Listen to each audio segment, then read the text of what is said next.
तर त्यावेळेस सरकारने हायकोर्ट जज चांदीवाल साहेब यांना चौकशी करण्याचे आदेश दिलेत.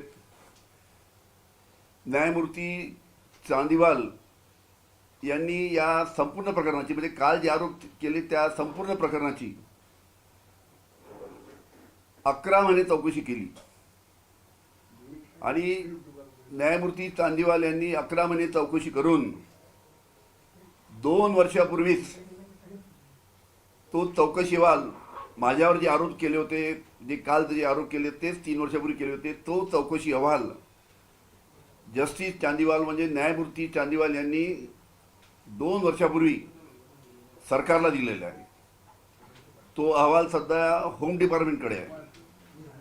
मी वारंवार मागणी करतो आहे की माझ्यावर जे खोटे आरोप करण्यात आले होते त्याची जी चौकशी जस्टिस चांदीवाल यांनी केली होती, तो जस्टिस चांदीवाल साहेबांचा अहवाल तो राज्य शासनाकडे आहे, तो लवकरात लवकर जनतेसमोर आणावा. कारण की 1400 पानाचा तो अहवाल आहे. मी वारंवार विनंती करून सुद्धा राज्य शासन हा अहवाल जनतेसमोर आणत नाही. मी परत देवेंद्र फडणवीस यांना विनंती करतो, तुमच्या होम डिपार्टमेंटला तो अहवाल आहे, तो अहवाल जनतेसमोर आणावा अशी मी त्यांना विनंती करतो.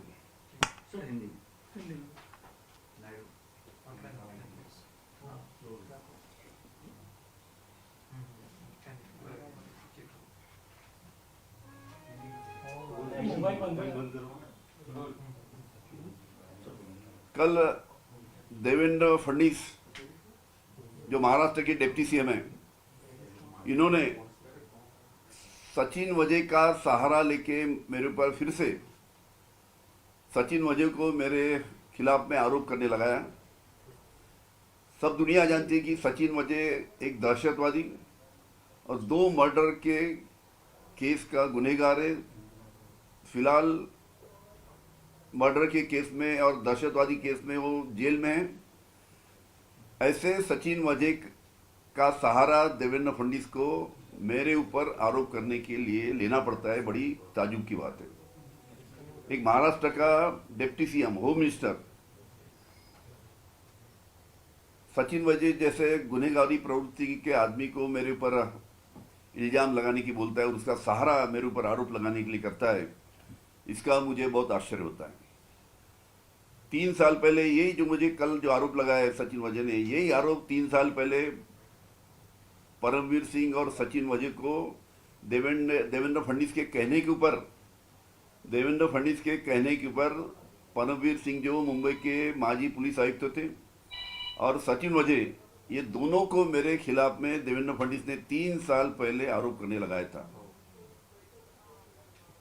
जब मेरे ऊपर आज 3 साल पहले आरोप लगे तब मैंने खुद मुख्यमंत्री साहब को कहा था कि मेरे ऊपर जो आरोप लगे उसकी जांच होना चाहिए. माननीय मुख्यमंत्री साहब ने उस वक्त जस्टिस चांदीवाल जो हाईकोर्ट के जज थे, जस्टिस चांदीवाल इनको ये चौकसी करने का, पूरा इंक्वायरी करने का काम सौंपा. जस्टिस चांदीवाल साहब ने 11 महीने इसकी डिटेल में इंक्वायरी किया. सबको वहाँ पे बयान के लिए बुलाया, सबके स्टेटमेंट लिए और 1400 पन्नों का रिपोर्ट 2 साल पहले सरकार को दिया है. ये 1400 पन्नों का जो रिपोर्ट है सरकार को दिया है, 2 साल से सरकार के पास पड़ा है. जब ये चांदीवाल साहब का अहवाल जब सरकार को सौंपा गया, उस वक्त सरकार के जरिए से बयान दिया गया था कि ये अहवाल में अनिल देशमुख को क्लीन चिट दी है. मुझे वो अहवाल में क्लीन चिट है, इसके कारण जो अहवाल 2 साल से होम डिपार्टमेंट में देवेंद्र फडणवीस साहब के डिपार्टमेंट में पड़ा है, वो अहवाल जनता के सामने देवेंद्र फडणवीस नहीं ला रहे. मेरी उनसे दरखास्त है देवेंद्र फडणवीस से कि जो 2 साल से जो जस्टिस चांदीवाल का इंक्वायरी रिपोर्ट 1400 पन्ने का जो आपके डिपार्टमेंट में पड़ा है, उसको जल्द से जल्द जनता के सामने लाए ताकि जनता को मालूम पड़े की वो रिपोर्ट में क्या है. सचिन वाघनी तेव्हा काय बयान दिलं होतं तुमच्या हातात कागद पण आहे, सचिन वाझेंनी जेव्हा त्याला जस्टिस चांदीवालच्या कोर्टामध्ये बोलावलं होतं, जस्टिस चांदीवालच्या कोर्टामध्ये जेव्हा त्याला बोलावलं होतं आणि जेव्हा जस्टिस चांदीवालच्या कोर्टामध्ये वकिलांनी त्यांना विचारलं की सचिन म्हणजे अनिल देशमुख किंवा त्यांच्या माणसांनी, अनिल देशमुख किंवा त्यांच्या पीएनी किंवा त्यांच्या कर्मचाऱ्यांनी तुम्हाला कधी पैसे मागितले का किंवा तुम्हाला वसुली करायला सांगितली का, तेव्हा सचिन वझेंनी जस्टिस चांदीवाल यांच्या कोर्टामध्ये स्टेटमेंट दिलं, बयान दिलं आणि सांगितलं की अनिल देशमुख किंवा त्यांच्या कोणत्याही पीएनी मला कधी पैसे मागितले नाही.